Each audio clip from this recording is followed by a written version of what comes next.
Бәріңізге сәлем, сіздермен Ақбала. Бүгін сіздерге қысқа сақтауға болатын және ерекше әдіспен дайындалатын корей салатын жасалуын көрсететін боламын. Алдағы видеоларымды жіберіп алмас үшін каналыма тіркеліп, қоңыраушаны басып кетуді ұмытпаңыз. Салаттың барлық ингредиенттерін алдымен кесіп дайындап аламыз. Ең бірінші болгар бұрышын шағуынан тазалап, осылай жіңішке етіп кесеміз. Одан кейін тазаланған пиязды екіге бөліп, жіңішке етіп, немесе өзіңіздің қалауыңыз бойынша өзіңізге ұнайтындай етіп кессеңіз болады.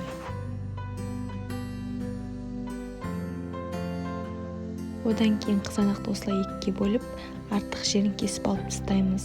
Және сол екіге бөлінген бөлікті тағы да екіге немесе үшке бөлеміз.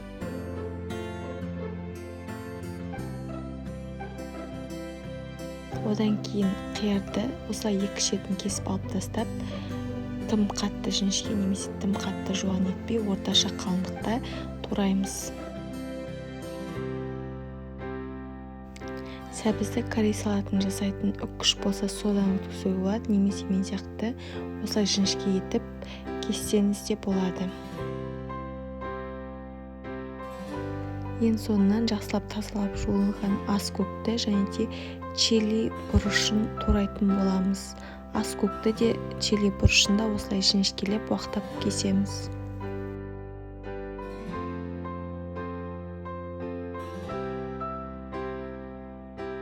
Кесіп алған көкөністердің үстіне жаңағы ас көк пен чили бұрышын қосамыз. Және де дәміне қарай тұзын, бұрышын және 200 мл сұйық майды құямыз.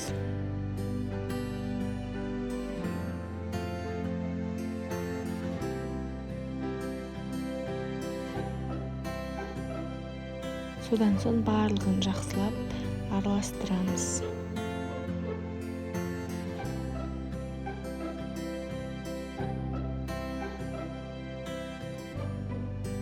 Алдын ала стерилденген банкаға жаңағы салатымызды саламыз. Бірінші толтырып саламыз да қаттырақ басатын боламыз. Яғни тығыздап саламыз, өйткені пісу барысында олар көлемін кішірейтіп, банкада көп орын қаппауы мүмкін. Барлығын салып болғаннан кейін ыдыстың түбінде қалған соғын осылай бөліп құйып шығамыз.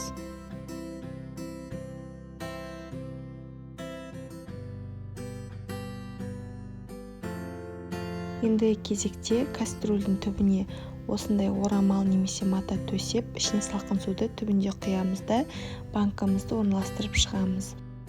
Банканың қақпақтарын нығыздап жаппаймыз, тек жай ғана кигізіп қоямыз. Бұл бізге будың және судың кіріп кетпеуіне көмектеседі. Орналастырып болғаннан соң салқын су құямыз, ыстық су құюға болмайды. Өйткені салаттың құрамы салқын болғандықтан, осы салқын сумен бірге пісуі керек. Судың мөлшерін осы видеода көрсетілгендей етіп құямыз. Және де қатты бір қайнатып, содан кейін астын басып, баяу отта 45 минут пісіретін боламыз. Менде осындай 5 банка шықты. Баршаңызға жасап көруге кеңес беремін. Өте дәмді салат. Ас болсын.